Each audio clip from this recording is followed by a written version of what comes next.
We're often asked the question of why we have a productive cereal grain production in the Pacific Northwest.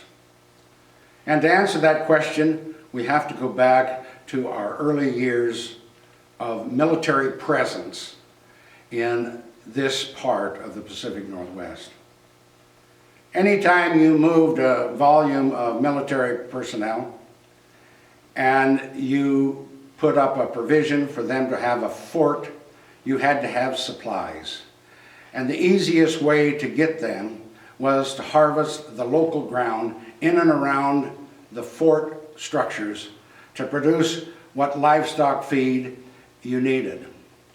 So here in our part of the Pacific Northwest, here in the Walla Valley, with the presence of the military in 1855, brought in gentlemen who were interested in providing the forage and the feed for the military livestock. With that effort of there being early farmers, they found the highly fertile soil of the Pacific Northwest, and as the gold rush progressed through the early 1860s, more money came into this valley and more agricultural land was purchased. So surrounding the city and the fort of Walla Walla, by the 1865s, we had a large, substantial growing area of cereal grains. But let's go back at the beginning of cereal grain production. We have to go clear back in time to the use of the scythe. The invention of the scythe was probably the biggest industrial invention for harvesting of grain. The scythe allowed you to harvest wheat without being in the bent over position.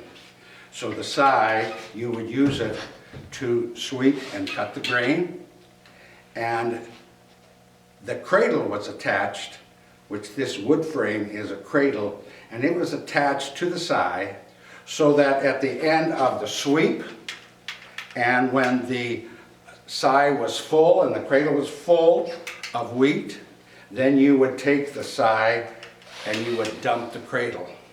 When you dumped the cradle, there was a pile of wheat there. It was easy to wrap a string around it and make it a bundle. As we go on into history, we go into the 1830s with McCormick and the invention of the reaper. The reaper was a horse-drawn cutter, and it cut the grain off at the bottom, and there was a large sweep on top, which just swept the grain off the table onto the ground, where it would be manually picked up by workers and put into bundles and then stood up in shocks. Early harvest of all cereal grains was done in the green growth period. So once you shocked it up, the moisture in the stem would move up into the head and mature it. This particular late 1800s machine, this is called a binder. This machine eliminated more labor by it cutting it off. And over here on this side of the machine,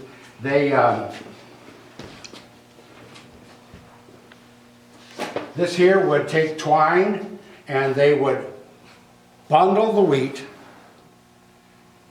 and as it came out of the machine, it would drop onto the ground, already bundled, ready to be hand picked up and shocked for drying in the field.